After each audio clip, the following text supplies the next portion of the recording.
cordial saludo para todos aquellos que nos siguen desde Colombia y fuera del país. Es un placer contar siempre con ustedes. Llegó la Navidad y con la Navidad llega también el pesebre, una tradición católica que tiene 800 años de historia. Esta tradición católica del pesebre fue implementada por San Francisco de Asís en 1223.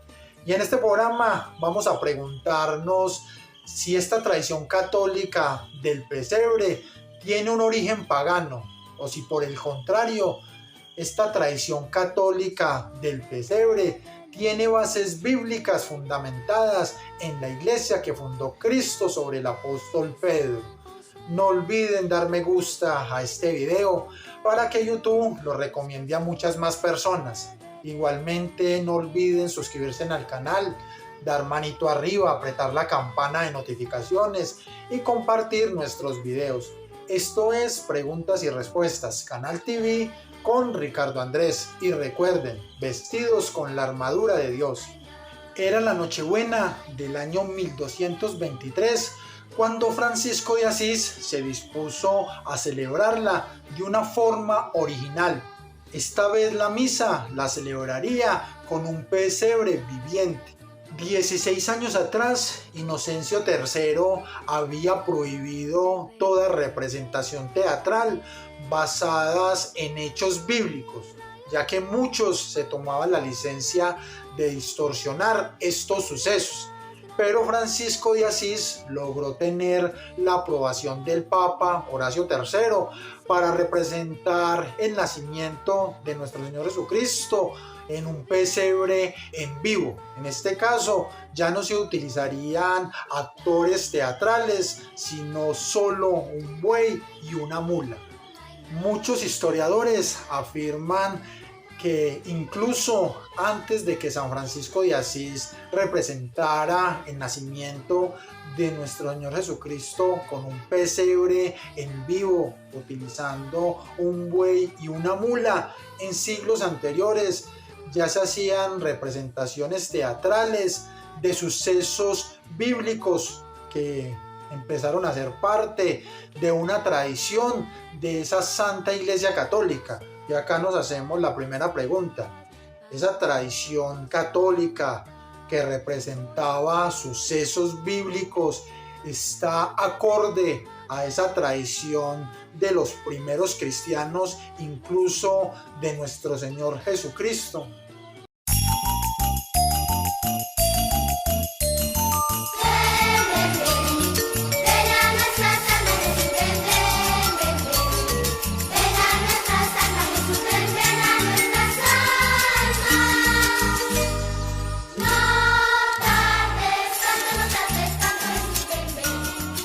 La tradición la podemos observar tanto en el Antiguo Testamento como en el Nuevo Testamento.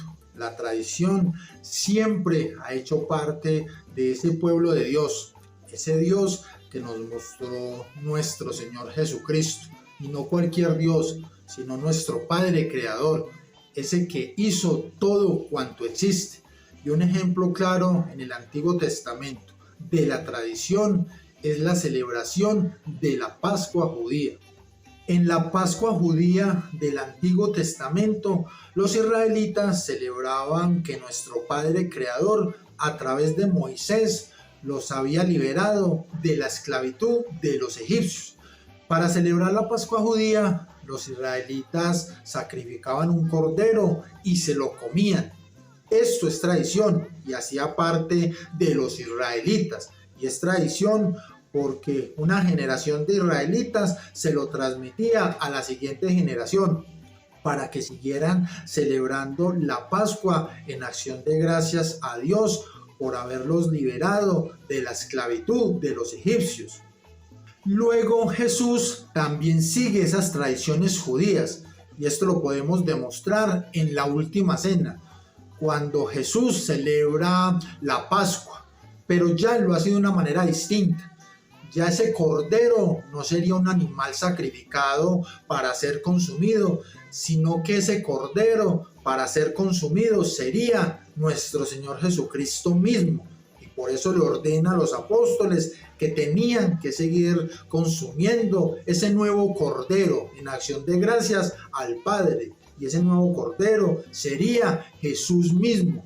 Y por eso en la última cena Jesucristo instituyó la Eucaristía, pero además también Jesucristo en esa última cena instituyó el sacerdocio, para que esos sacerdotes que en ese momento estaban representados en los apóstoles pudieran seguir consagrando ese pan y ese vino y se convirtiera en el cuerpo y la sangre de nuestro Señor Jesucristo. Y así nosotros pudiéramos seguir consumiendo el cuerpo de Cristo como ese nuevo cordero. Todo esto confirma que Jesús también siguió tradiciones judías, celebrando la Pascua en la última cena. Y no solo Jesús celebró la Pascua en esa última cena, sino que también le ordenó a los apóstoles que tenían que seguir celebrando la Pascua, pero ya con un nuevo cordero sacrificado y consumido. Y ese nuevo cordero sería Jesús mismo.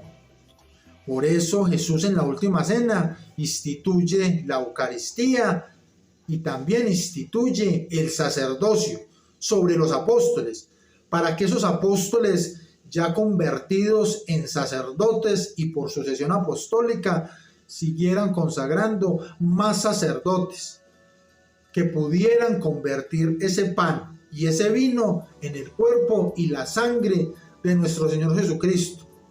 Y así todos los que pertenecemos a la iglesia que fundó Cristo sobre Pedro pudiéramos seguir consumiendo y comiendo de ese nuevo cordero sacrificado, que era el mismo Señor Jesucristo, en acción de gracias a nuestro Padre Creador, por habernos liberado de la esclavitud del pecado.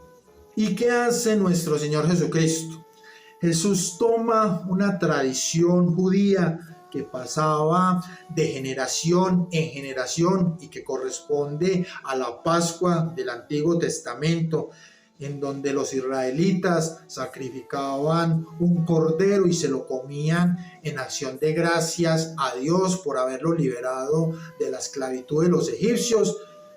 Jesús transforma esa tradición judía de la Pascua, consignada en el Antiguo Testamento, en una nueva tradición, en una nueva Pascua, que será consignada en el Nuevo Testamento, y en donde ya ese cordero sacrificado y consumido no será un animal como en el Antiguo Testamento, sino que será el mismo Señor Jesucristo consignado en el Nuevo Testamento. Por eso Jesús le ordena a los apóstoles que conmemoren eso que les enseña en la última cena hasta que Él vuelva. Es decir, que lo sigan haciendo de generación en generación. Por eso ya los apóstoles convertidos en sacerdotes en esa última cena y por sucesión apostólica siguen consagrando más sacerdotes de generación en generación, para que todos esos sacerdotes con esas manos consagradas puedan convertir el pan y el vino en el cuerpo y la sangre de nuestro Señor Jesucristo. Y así todos nosotros que pertenecemos a la Iglesia de Cristo podamos seguir comiendo de ese cordero que es el mismo Señor Jesucristo. Es decir, lo que vimos hasta este momento, tanto en el Antiguo Testamento como en el Nuevo Testamento, en cuanto a la Pascua y ese cordero inmolado, se hace por tradición. Y la Iglesia Católica, cuando celebra esa Pascua que ordenó celebrar nuestro Señor Jesucristo por tradición sobre los apóstoles, y desde los apóstoles también por tradición de generación en generación hasta que Cristo vuelva, la Iglesia Católica celebra la Pascua en Semana Santa y en la Eucaristía, o como se conoce tradicionalmente, en la misa de los domingos. Recordemos que en el Antiguo Testamento los israelitas sacrificaban un cordero y se lo comían en acción de gracias a Dios por haberlo liberado de la esclavitud de los egipcios. Nosotros celebramos la Pascua tal y como Jesús nos la enseñó, es decir, consumiendo ese nuevo cordero, y ese nuevo cordero es Jesús mismo. Por eso Jesús en la última cena instituye la Eucaristía, para que todos los sacerdotes consagrados de generación en generación conviertan ese pan y ese vino en el cuerpo y la sangre de nuestro Señor Jesucristo, y así nosotros podamos comer a nuestro Señor Jesucristo, es decir, a ese nuevo cordero. En la misa estamos conmemorando el sacrificio incruento de nuestro Señor Jesucristo, es decir, sin sangre. Y nosotros los católicos lo que hacemos cuando consumimos la Eucaristía es celebrar esa Pascua, en donde a través de comer el cuerpo de Cristo le estamos dando gracias a Dios por habernos enviado a Jesús, quien nos liberó de la esclavitud del pecado.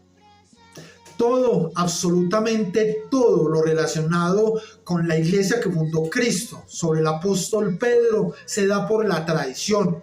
En la Santa Iglesia Católica tenemos las Sagradas Escrituras, es decir, la Santa Biblia. Y en las Sagradas Escrituras está todo lo necesario para salvarnos. Pero eso no quiere decir que en las Sagradas Escrituras esté todo lo que hizo y enseñó nuestro Señor Jesucristo. Jesús hizo y enseñó muchas cosas que no fueron escritas. Por eso son tan importantes las Sagradas Escrituras, la tradición, esa jerarquía que hay dentro de ese magisterio que hace parte de la iglesia que fundó Cristo sobre el apóstol Pedro. De hecho, las Sagradas Escrituras, la Santa Biblia, se escribió a partir de una tradición. Nosotros los católicos, los verdaderos cristianos, los verdaderos seguidores de Cristo, creemos por fe que las Sagradas Escrituras fueron inspiradas por Dios, pero también reconocemos que las Sagradas Escrituras fueron escritas por hombres, que inspirados por Dios y bajo la tradición tanto oral como escrita, nos dejaron las Sagradas Escrituras. ¿Y por qué es tan importante comprender la importancia de la tradición en esa iglesia que fundó Cristo sobre el apóstol Pedro? Para poder dar respuesta a la pregunta que nos estamos haciendo en este programa, y es si esa tradición católica del pesebre tiene un origen pagano, como dicen los protestantes, los cristianos, los ateos y demás escépticos, o si por el contrario, esa tradición católica del pesebre tiene bases bíblicas que se dan dentro de una tradición en una sucesión apostólica que puede enseñar con autoridad. Jesús instituye dos tipos de tradiciones, ambas totalmente importantes dentro de esa iglesia que fundó Cristo sobre el apóstol Pedro. La primera tradición instituida por Jesús, por así decirlo, una tradición con T mayúscula, recae directamente sobre los apóstoles. Los apóstoles enseñaron sus doctrinas en una tradición enseñada directamente de Jesús. Y hay una segunda tradición con T minúscula, pero igual de importante a esa tradición con T mayúscula. Y es una tradición que recae sobre los sucesores de los apóstoles. Jesús en la última cena instituye a los apóstoles como sacerdotes, y los apóstoles instituidos como sacerdotes, y con esas manos consagradas siguieron consagrando más sacerdotes, y esos sacerdotes siguieron consagrando a más sacerdotes de generación en generación hasta nuestros días, haciendo parte de una sucesión apostólica. Todos esos sacerdotes que están dentro de esa sucesión apostólica enseñan bajo una tradición enseñada por el mismo Señor Jesucristo. Tenemos que los apóstoles enseñan sus doctrinas bajo una tradición aprendida del mismo Señor Jesucristo. Y todos los sucesores de los apóstoles enseñan por tradición lo aprendido directamente de los apóstoles.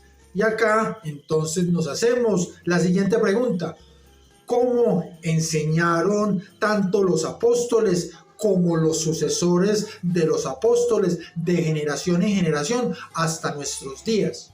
Para poder comprender cómo enseñaron los apóstoles sus doctrinas bajo una tradición enseñada y aprendida directamente de nuestro Señor Jesucristo, e igualmente cómo enseñaron los sucesores de los apóstoles bajo una tradición enseñada y aprendida directamente de los apóstoles y que se dio por sucesión apostólica de generación en generación hasta nuestros días, tenemos que irnos a las mismas palabras de nuestro Señor Jesucristo, que le enseñó a los apóstoles dos cosas fundamentales: qué es la autoridad y qué es la jerarquía.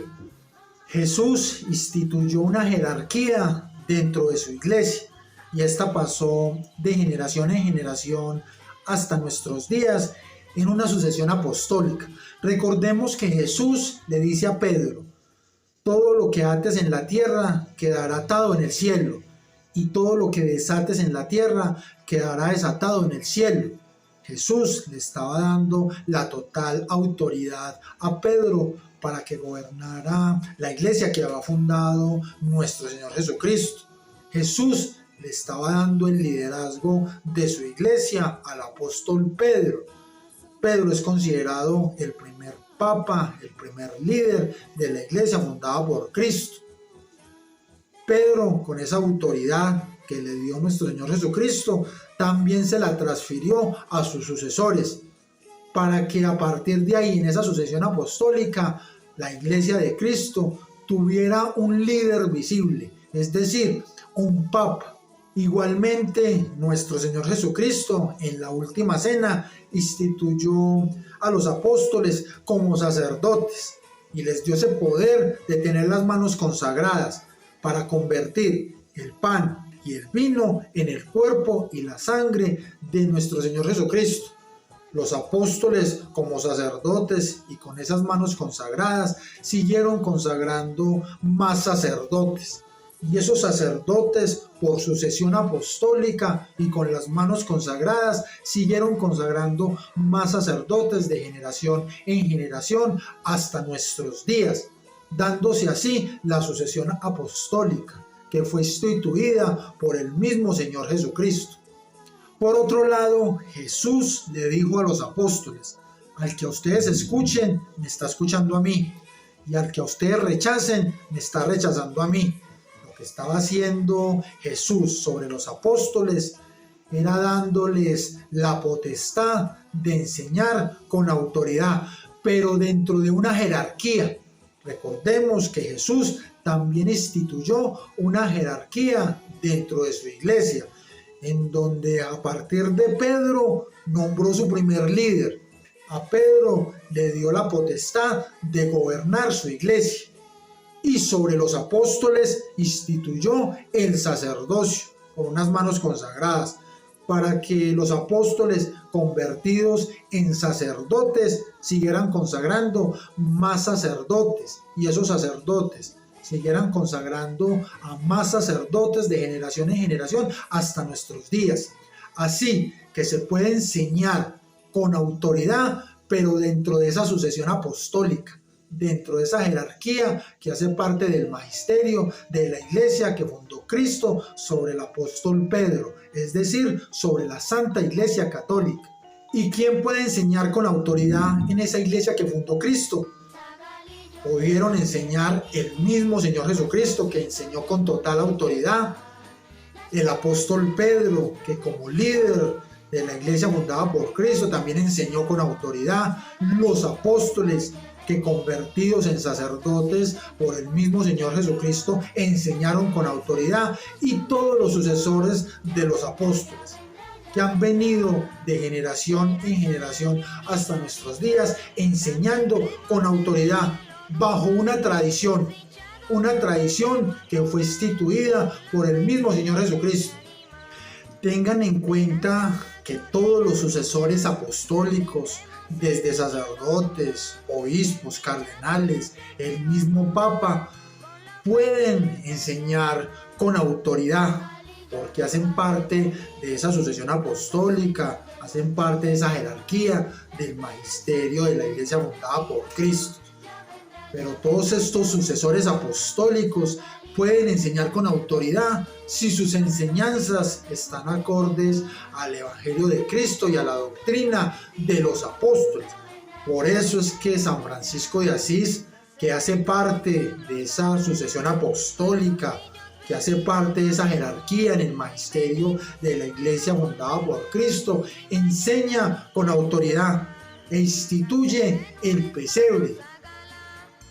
Y el pesebre es instituido por San Francisco de Asís en una tradición instituida por el mismo Señor Jesucristo. Una tradición que Jesús le enseñó a los apóstoles y los apóstoles se las enseñaron a sus sucesores. Y así de generación en generación la han venido enseñando los sucesores apostólicos a sus nuevas generaciones. El pesebre, instituido por San Francisco de Asís, es la representación del nacimiento de nuestro Señor Jesucristo, porque Jesús verdaderamente nació, Jesús existió, pisó la tierra, tuvo una madre llamada María, tuvo un padre llamado José. Todo lo que hay en el pesebre está soportado en las Sagradas Escrituras. Si ustedes leen la novena o cuando ustedes rezan la novena en los diciembres, van a ver que todo lo que hay en las novenas también está en las Sagradas Escrituras. Así que el pesebre tiene un respaldo en la tradición de la Iglesia fundada por Cristo, porque el que la instituyó, San Francisco de Asís, enseñó con autoridad. Y en el pesebre se enseña que Jesús tuvo una familia, que Jesús predicó, y muchas otras cosas que están en las Sagradas Escrituras y que las rezamos en la novena de aguinaldos, en donde representamos ese nacimiento de nuestro Señor Jesucristo en un pesebre. La novena del pesebre la empezamos un 16 de diciembre y se termina un 24 de diciembre, vísperas del nacimiento de nuestro Señor Jesucristo, un 25 de diciembre. Y dicen los enemigos de la Santa Iglesia Católica, los protestantes, los adventistas, los cristianos, los evangélicos, los ateos y demás escépticos, que la Iglesia Católica plagió el 25 de diciembre como el nacimiento de nuestro Señor Jesucristo de una fiesta pagana, más precisamente del Sol Invictus. Pero realmente esta festividad en donde los católicos celebramos el 25 de diciembre el nacimiento de nuestro Señor Jesucristo tiene orígenes paganos. Los primeros cristianos, y más precisamente el cristianismo primitivo de Palestina, hizo muchos esfuerzos por determinar la fecha exacta del nacimiento de nuestro Señor Jesucristo. Y así fue como, utilizando las Sagradas Escrituras y las investigaciones hechas en el territorio, pudieron establecer con exactitud la fecha del nacimiento de Jesús, un 25 de diciembre. Si bien es cierto que por ese tiempo y por esas épocas también esa religión pagana del Sol Invictus celebraba estas festividades, el 25 de diciembre como nacimiento de nuestro Señor Jesucristo ya tenía respeto, prestigio y admiración dentro del cristianismo primitivo.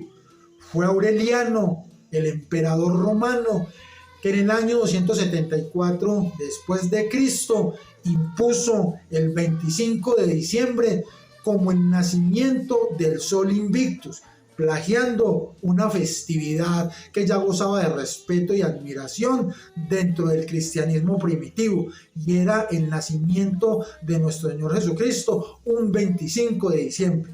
Así que no fue la Iglesia que fundó Cristo, ese cristianismo, la Iglesia Católica, la que plagió una festividad pagana como el nacimiento de nuestro Señor Jesucristo un 25 de diciembre. Fue todo lo contrario. Fue el paganismo en manos del emperador Aureliano quien plagió una festividad que ya gozaba de respeto y admiración dentro de los primeros cristianos, y es el 25 de diciembre como el nacimiento de nuestro Señor Jesucristo, de nuestro Redentor. Como conclusión, podemos afirmar que el pesebre instituido por San Francisco de Asís, que enseña con total autoridad, está respaldada en una tradición instituida por el mismo Señor Jesucristo. Todo lo que hay en el pesebre y en la novena está respaldado también en las Sagradas Escrituras. Y por otro lado, el pesebre y el 25 de diciembre como el nacimiento de nuestro Señor Jesucristo no tiene orígenes paganos. Por el contrario, fue el paganismo quien plagió esta festividad del cristianismo primitivo. Una festividad que ya gozaba de prestigio y de respeto y admiración por parte de los primeros cristianos, y era el 25 de diciembre como el nacimiento de nuestro Señor Jesucristo. Así que siéntanse orgullosos de celebrar el nacimiento de nuestro Señor Jesucristo un 25 de diciembre. Así como también recen la novena de aguinaldos, una tradición católica respaldada en las Sagradas Escrituras y en el mismo Señor Jesucristo. Recen la novena de aguinaldos y hagan el pesebre con alegría y con entusiasmo, porque todas estas tradiciones lo único que hacen es llevarnos a la gloria de nuestro Padre Creador. No olviden dar me gusta a este video para que YouTube lo recomiende a muchas más personas. Igualmente no olviden suscribirse al canal, dar manito arriba, apretar la campana de notificaciones y compartir nuestros videos. Esto es Preguntas y Respuestas, Canal TV con Ricardo Andrés. Y recuerden, vestidos con la armadura de Dios.